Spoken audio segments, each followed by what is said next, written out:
If Naomi was in need of Darjeeling tea bags, a Ganesh bobblehead, or tantric sex pills, she was in the right place.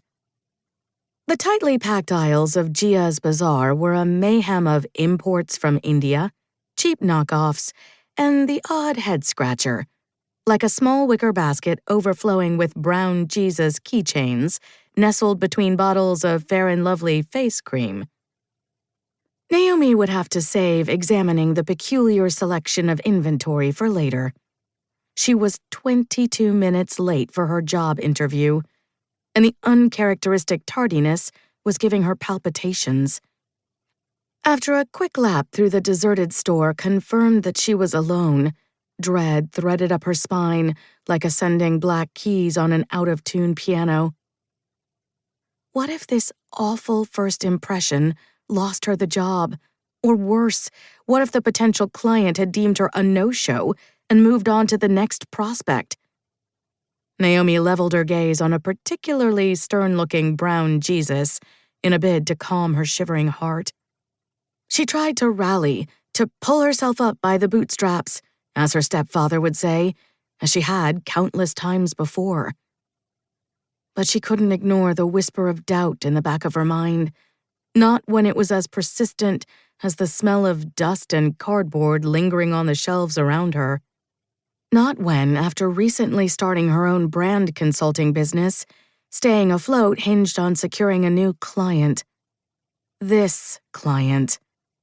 Competition was fierce in Kelowna, with larger firms looking to capitalize on the popular tourist destination's many gentrification efforts. Naomi couldn't afford to let anything slide through her fingers. There was no room for anything less than perfection.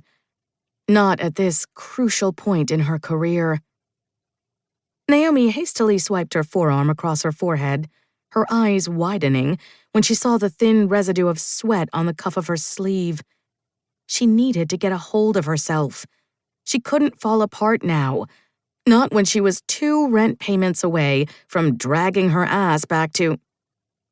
A light tinkling at the back of the room distracted Naomi from what she was sure were the beginnings of her first ever anxiety attack. The welcoming noise was punctuated by a sharp sneeze and unintelligible muttering.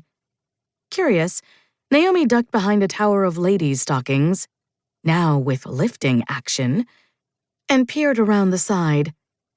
A South Asian lady stood behind the cash register, her back to Naomi, impatiently untangling a beaded curtain of seashells and tiny brass bells that hung from a doorframe. She appeared to be losing the battle as one of the bells slipped off the string and skittered across the floor. "Bah," the lady scoffed, relinquishing the tangled strings with a dramatic flick of her wrist so they clattered mockingly in return. She turned to crouch behind the cash register. It wasn't the ideal time to make an impression, never mind a tardy one at that. But being caught lurking behind control-top pantyhose was a much worse fate. Naomi smoothed the front of her blazer in an attempt to smother the flutter of nerves flapping snow angels in her stomach. Meeting new clients always filled her with a roiling mixture of adrenaline and uncertainty. If she was going to overhaul a family's livelihood, she needed them to like her and trust her. She needed her clients to forget that she was a relatively new name in the brand consulting field, to see past the snug cut of her gray blazer that, while a little tight over the shoulders, had been 40% off and too good to pass up.